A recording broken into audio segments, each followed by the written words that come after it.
24 കൊല്ലങ്ങൾക്ക് മുമ്പ് തിരുവനന്തപുരത്തെ പ്രശസ്തമായിട്ടുള്ള ഒരു കോച്ചിങ് സ്ഥാപനം ബ്രില്യൻസ് കോളേജ് കേരളം മുഴുക്കെയുള്ള ഒരു സ്ഥാപനമായിരുന്നു. അതിൻ്റെ പത്തനംതിട്ട ജില്ലയിലെ ചുമതലക്കാരനായിട്ടാണ് ഒരു 24 വർഷങ്ങൾക്ക് മുമ്പ് ഞാനിവിടെ വരുന്നത്. അത് കഴിഞ്ഞ 24 കൊല്ലമായിട്ട് ഈ പത്തനംതിട്ട നഗരം കേന്ദ്രമാക്കി തന്നെ ഈ ജില്ലയിലെ വിവിധ ഭാഗങ്ങളിൽ പലതരത്തിലുള്ള കോച്ചിങ് സെൻറ്ററുകളും അതിൻ്റെ പ്രവർത്തനങ്ങളും നിയന്ത്രിച്ച് ഇവിടെ ഉണ്ടായിരുന്നു. ഇപ്പോൾ ഞാൻ ഈ ജില്ലയുടെ തന്നെ മരുമകനായി ഈ ജില്ലയിൽ തന്നെയുണ്ട്. അടൂർ സ്വദേശം, അടൂരാണിപ്പോൾ താമസിച്ചു വരുന്നത്. അടൂർ ആനന്ദപ്പള്ളി സ്ഥലത്താണ്. 2002 ഞാൻ ഈ പറഞ്ഞ പോലെ ഈ സ്ഥാപനത്തിൻ്റെ ചുമതലക്കാരനായിട്ട് ഇവിടെ വരുമ്പോൾ ഈ ജില്ലയുടെ ഒരു സാമൂഹിക സ്ഥിതി ഇന്ന് കാണുന്നതിൽ നിന്നും വളരെ വ്യത്യസ്തമായിരുന്നു. റബ്ബർ ഒരു മലയോര ജില്ലയാണ്. റബ്ബർ കൃഷിയെ ഒരുവിധം ആശ്രയിക്കുന്ന ഒരു ജില്ലയാണ്. റബ്ബറിൻ്റെ വിലയിടിവുണ്ടായിട്ടുള്ള ഒരു സമയമാണ്. അന്നിവിടെ വരുമ്പോൾ ആദ്യമായിട്ട് മത്സര പരീക്ഷകൾക്ക് വേണ്ടിയിട്ടുള്ള ഒരു കോച്ചിങ് സ്ഥാപനം, അതുമായി ബന്ധപ്പെട്ട കാര്യങ്ങളുമായിട്ട് ശ്രമിക്കുമ്പോൾ മനസ്സിലായത് ഒരു മലയോര മേഖലയിൽ അതിൻ്റെ ഒരു പോരായ്മ, അതിനെക്കുറിച്ചുള്ള അവബോധക്കുറവ് ധാരാളമുണ്ടെന്ന് മനസ്സിലായതിൻ്റെ അടിസ്ഥാനത്തിൽ പിന്നീടുള്ള കുറേ കാലം ഓരോ ഗ്രാമങ്ങളിലും 10 പേര് വിദ്യാഭ്യാസമുള്ള പിള്ളേരുള്ള സ്ഥലത്തെല്ലാം പോയി അവരെ സംഘടിപ്പിച്ച് മത്സര പരീക്ഷകൾക്ക് പഠിക്കേണ്ടതിൻ്റെ ആവശ്യകത, ഒരു സാധാരണക്കാരൻ സർക്കാർ ഉദ്യോഗസ്ഥനാകേണ്ടതിൻ്റെ ആവശ്യകത പോലുള്ള കാര്യങ്ങളെല്ലാം ഒരു പ്രചാരകനായിട്ട് പറഞ്ഞു കൊടുക്കാൻ വേണ്ടി ശ്രമിച്ചു. അതിൻ്റെ അടിസ്ഥാനത്തിൽ പിന്നീടുള്ള കാലങ്ങളിൽ വലിയ മാറ്റം ഈ ജില്ലയിൽ കൊണ്ടുവരാനായിട്ട് സാധിച്ചു എന്നാണ് ഞാൻ വിശ്വസിക്കുന്നത്.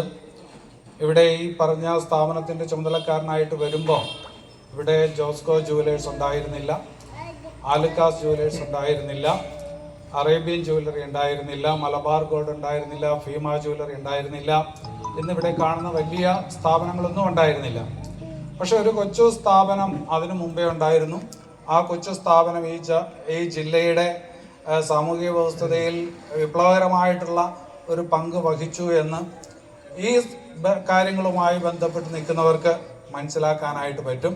ഞാനിത് പറയുന്നത് ഈ വേദിയിലിരിക്കുന്ന സദസ്സിലിരിക്കുന്ന ആൾക്കാർക്ക് ഇതിനെക്കുറിച്ചൊരു ഏകദേശ ധാരണ കിട്ടാൻ വേണ്ടിയിട്ടാണ്. അങ്ങനെ ഒരു 2020 വരെയുള്ള കാലങ്ങളിൽ ബ്രില്യൻസ് കോളേജ് എന്ന് പറയുന്ന ഒരു സ്ഥാപനത്തിൻ്റെ ചുമതലക്കാരനായി തുടരുകയും പിന്നീട് അവിടെ നിന്ന് മാറുന്ന ഒരു സാഹചര്യം ഉണ്ടായി. അതിനുശേഷം ആസ്ഥ അക്കാഡമി എന്ന് പറയുന്ന ഈ സ്ഥാപനം ഓൺലൈനിൽ സ്വന്തമായിട്ട് തുടങ്ങി. ഒരു യൂട്യൂബ് ചാനലായിട്ടാണ് തുടങ്ങിയത്. അതിന് കിട്ടിയിട്ടുള്ള അംഗീകാരം അതാണ് പിന്നീട് ഒരു ഓൺലൈൻ അക്കാഡമി ആയിട്ട് മാറിയത്. ഇപ്പോൾ കാലം കുറച്ചുകൂടി കഴിയുമ്പോൾ ഒരു 4 കൊല്ലം കൂടി കഴിയുന്നു ആസ്ഥ അക്കാഡമി ഓൺലൈനിൽ തുടങ്ങിയിട്ട് മറ്റൊരു ഘട്ടത്തിലോട്ട് പ്രവേശിച്ചുകൊണ്ടിരിക്കുന്നു. ഇപ്പോൾ നിങ്ങൾക്ക് അറിയാവുന്ന കാര്യമാണ്, ഞാനിത് ഇങ്ങനെ ഒരു ഓഫ്ലൈൻ ക്ലാസ് തുടങ്ങുന്നു എന്ന് പറഞ്ഞപ്പോൾ പലരും എൻ്റെ അടുത്ത് ചോദിച്ച ഒരു കാര്യമുണ്ട്.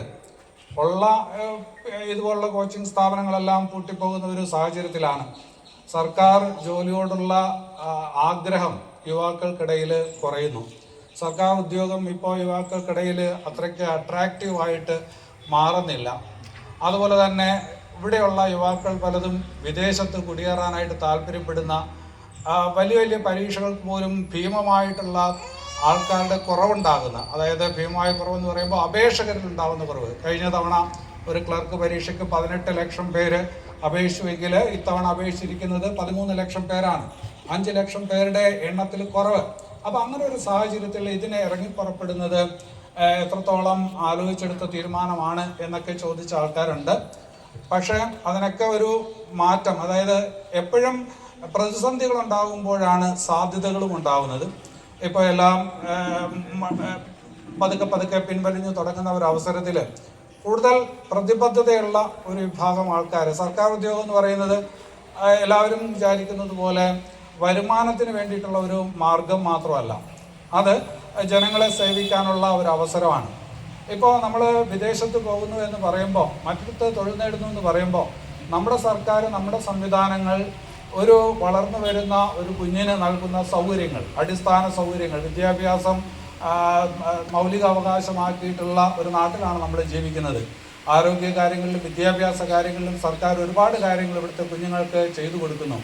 അങ്ങനെ ഈ സർക്കാരിൻ്റെ ഈ സംവിധാനങ്ങളുടെ എല്ലാ സൗകര്യങ്ങളും പറ്റിയ ആൾക്കാർ ഈ സമൂഹത്തിന് തിരിച്ചെന്തെങ്കിലും നൽകാനും ഉത്തരവാദിത്തമുള്ളവരാണ്. അപ്പോൾ അങ്ങനെ ഒരു പൗര സമൂഹത്തെ കൂടി സൃഷ്ടിച്ചെടുക്കേണ്ടത് ഈ നാട്ടിൻ്റെ ആവശ്യമാണ്. പ്രതിബദ്ധതയുള്ള യുവതീ യുവാക്കൾ സർക്കാർ സർവീസിൻ്റെ ഭാഗമാകേണ്ടത് ആവശ്യമാണ്. അപ്പോൾ ആ ഒരു താല്പര്യം. പിന്നെ അത് കഴിഞ്ഞിട്ട് കുറച്ചുകൂടി ഈ പത്തനംതിട്ട ജില്ലയെ സംബന്ധിച്ചിടത്തോളം ഒരു മലയോര ജില്ല ആയതുകൊണ്ട് ഭൂമിശാസ്ത്രപരമായ ഒരു